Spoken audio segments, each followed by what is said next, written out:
Hi guys! Magandang araw. Sa mga dati ko na pong nanonood sa aking channel ay kung mapapansin nyo po ang space na ito ay aking garden. Ginagawa ko po itong garden kapag summer.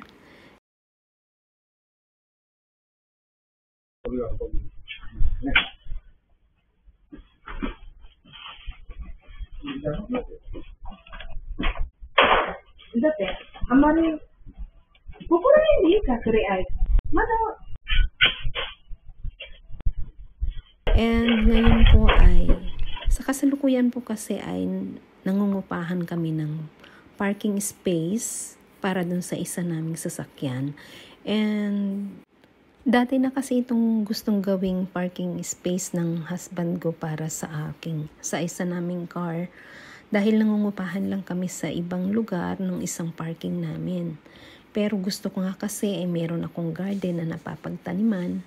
And ngayon napag-isip-isip ko sayang din 3,000 yen ang binabayad namin sa parking space. Kaya pumayag na ako. So ito ang project namin for 1 year. Natatapusin niya ito within this year to 2024.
違う違う、土も石が出て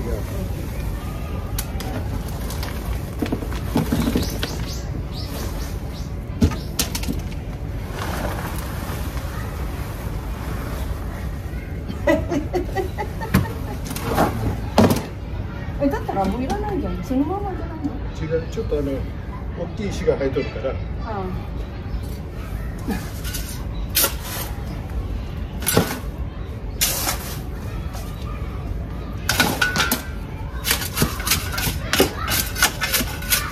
いいよ、そんなもう置いとけ。違う違う、そんな置いとけ。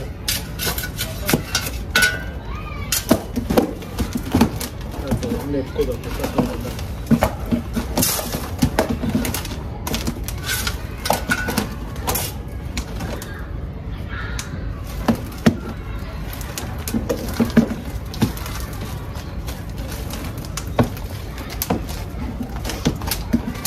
これ何？どこに入れるの？まだ違うよ。ここ入れるんだけど、根っこだとこうって。上の見て、細かい石ばっかだったら、これは？もうその上って。危ないって。ちょっと。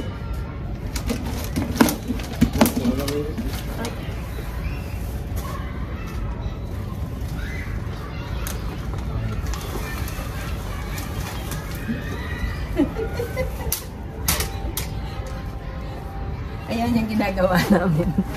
Busy kami mag-asawa.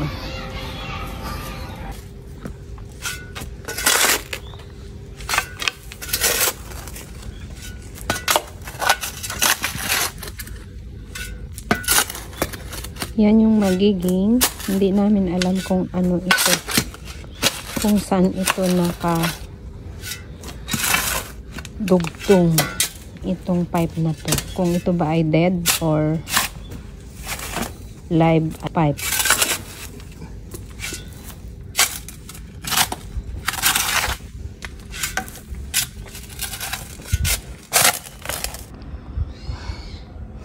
Hindi namin alam kung saan itong pipe na to, saan ito. Kung ito baga ay dead pipe na. Meron pa hanggang dito eh. Kung dead pipe, okay lang. Pero kung hindi malaking, hindi namin matutuloy ang parking. Parang magkakaroon kami ng problema guys dito sa kasi may pipe na lumabas.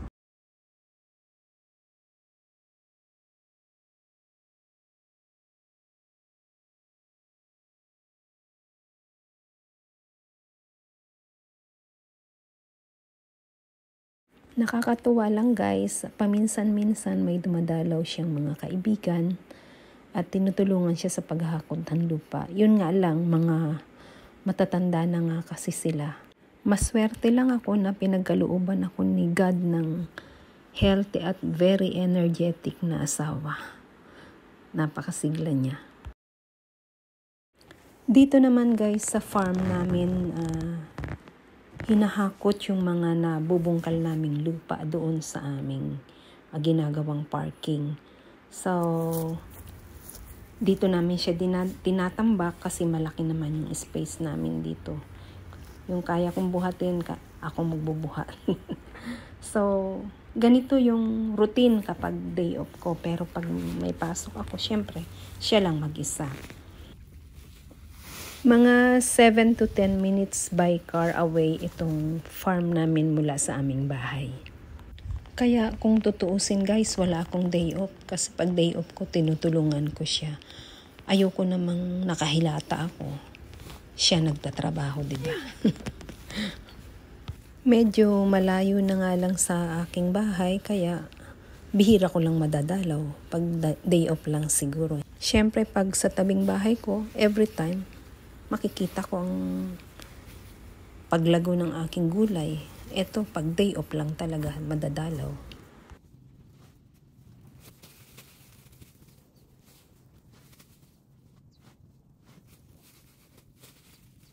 Ang gagawin kong garden. At least hindi na masyadong mahirap mag-cultivate ng lupa. Asya.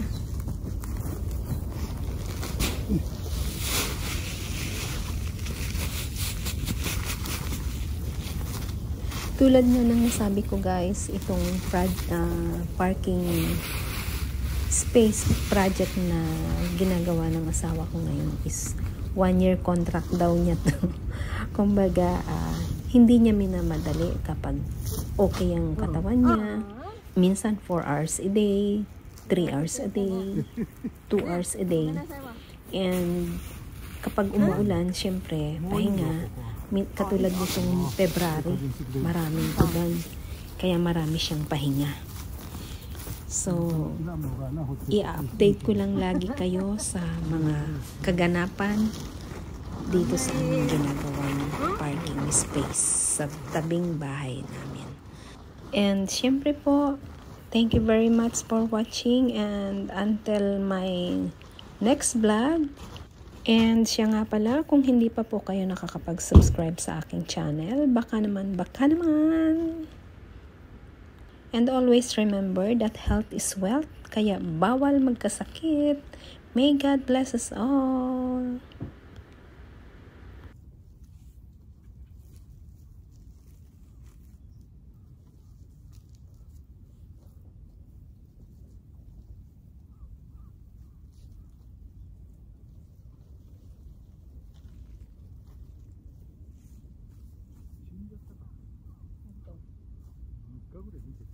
Ito.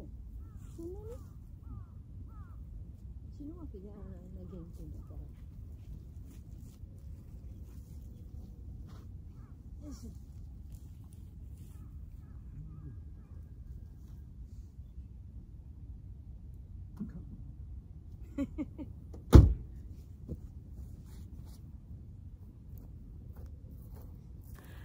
Babalik kami doon sa bahay ulit. Pero tama na to. Kasi maliit na garden lang naman ang gusto ko. Ang kaya kong i-cultivate dahil nagtatrabaho ako. Gusto ko lang may taniman ako ng sitaw, kung ano-ano ang gulay. Ayan siya. Okay.